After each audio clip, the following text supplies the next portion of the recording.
এই যে আজকে সকালবেলা খবরে আসলো মারা গেল, যিনি হলেন আমাদের ইসলামী একটা রাষ্ট্র, কি কইছে, ইরানের সরকার, কথা কন না কা, উনি একজন বাঘ ছিলেন, যিনি ওপেনলি ওদের সাথে যুদ্ধ করার জন্য ঘোষণা দিয়েছেন।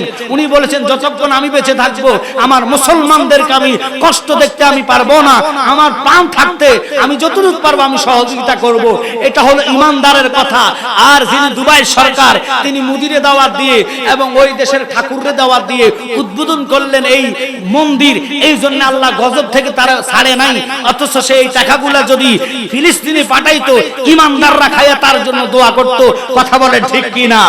কারণ মসজিদে আকসা মুসলমানদের প্রথম কিবলা।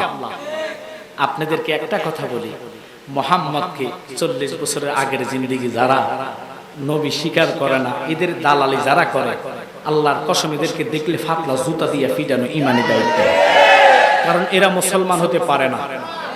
আমার নবীর ইজ্জতের চাদর নিয়ে যারা টানাটানি করবে, আমরা তাকে ছাড়তে পারি না। আমি অনেক সময় অনেক কথা বলি, হয়তো আপনারা বুঝতে ভুল বুঝবেন। সে কিসের মুসলমান?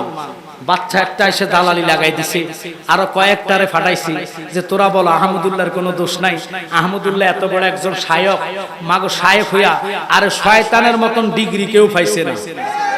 9 লাখ বছর ইবাদত করে ডিগ্রি সহ কি কইছে হাবিয়া দুজকে চলে গেছেন।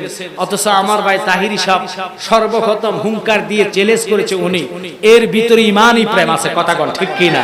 কারণ এই তাহিরি ভাই পিছপা হতে রাজি নাই সুন্নত অনুসারে। ওনার কথা সেটা আমার গায়ের জোরে কথা না, কথা হবে দলিলের জোরে।